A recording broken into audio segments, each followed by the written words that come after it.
We're checking in now with Utah Senator Mike Lee. He joins us on the phone to discuss the events as they're unfolding in the nation's capital. Senator, good to be with you tonight. Thanks for giving us some of your time. Thank you, Glenn. Good to be with you. Senator, good to have you with us as well. We take a look at what's happening in the Capitol.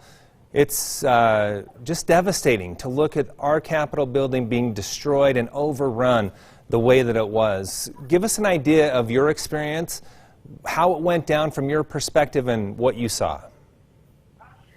We were in the middle of a debate about the electoral votes and how they had been cast. I was preparing to give a speech on the Senate floor in which I planned to explain that it's not Congress's authority. We don't have any power under the Constitution to do more than count the votes when they're submitted to us. We don't have any power over the way states conduct or judge an election determining the appointment of presidential electors. As this debate was occurring and I was preparing to give my speech, I noticed that there was some commotion. And the vice president, who was sitting in the presiding officer's chair as the president of the Senate, was hurried off the floor. And at that same moment, Chuck Grassley, the senator from Iowa, who was the president pro tem of the Senate, took the chair and started presiding. A few minutes later, I heard some more commotion among the officers with the Capitol Hill police.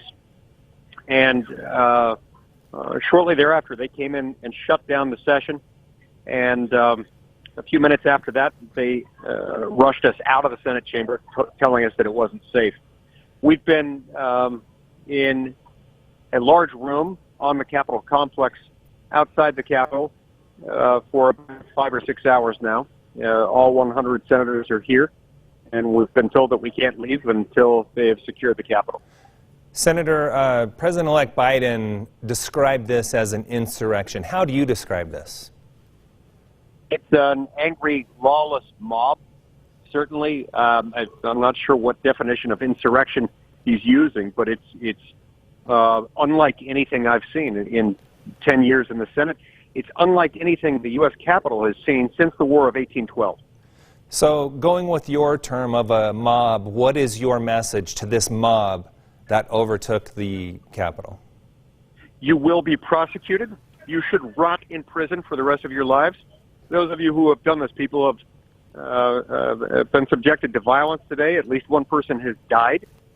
You must stop now. Senator, what about the president's responsibility here? Words matter. People are listening to the president and clinging to what he's saying. Did he incite this violence today? Words do matter, and I was not pleased by the president's words. The president had an opportunity to cause them to not do this. Now, to his credit, a few hours ago, he did say to stop the violence, but in the same breath, he continued to refer to the election as one having been stolen. It's not helpful right now.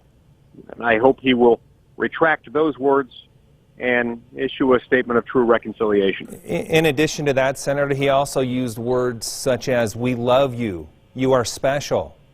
What do you make of that when he tells this mob who overtook the state capitol those words? Yeah, I didn't hear that speech. I've heard a few things about it. I was preparing my speech at the moment and hadn't heard them.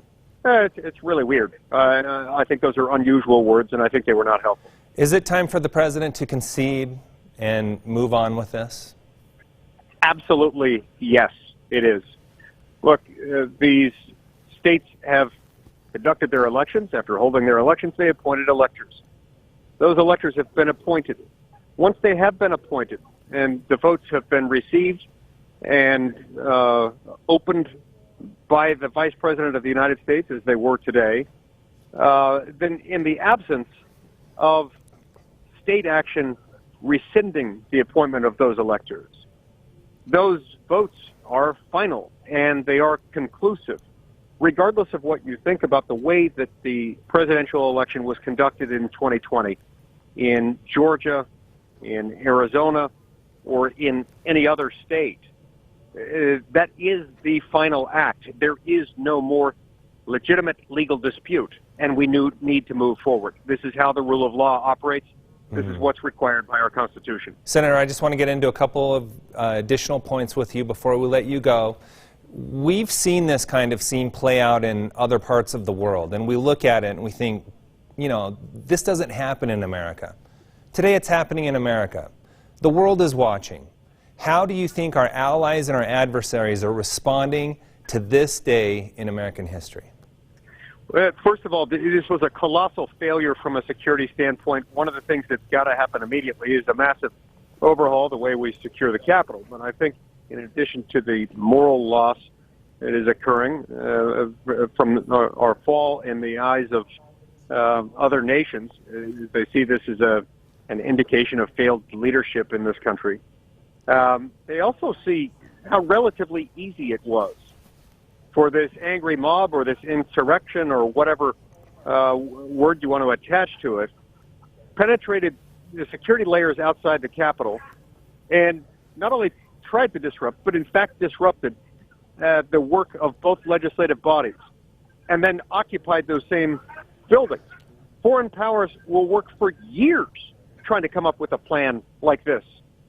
And this research was now done for them in a matter of minutes as a result of this failure. Yeah, that is unbelievably concerning when you put it that way, no doubt about it. Okay, where do we go tonight? Does the certification process still go on? My understanding is that yes, it will.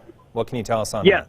Yes, it will, and I've been urging my colleagues on this point for hours, both in private conversations with individual members and to the entire group in this safe room where we're now located, that we need to get back immediately. When something like this happens, when someone penetrates and then occupies the seat of government while we're operating, with every passing minute that it goes by without us reoccupying that same seat of government and continuing our business, it does lasting, irreparable harm to our republic, and we've got to get back in there.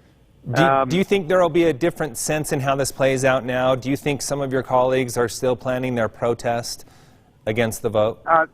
There's no question that there is a different mood within the body than there was just a few hours ago. Senator, I just got word, and I'd like to get your thoughts on this on a couple of fronts, that the president's Twitter account has been locked.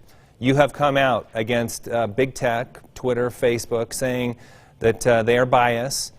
What do you think of this move from Twitter locking the president's account, given what has been happening today and how he has been responding to it through Twitter?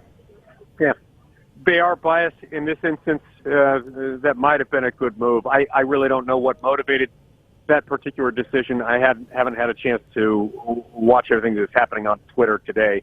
In a moment like this, I can imagine how that might have been a totally legitimate decision. Okay.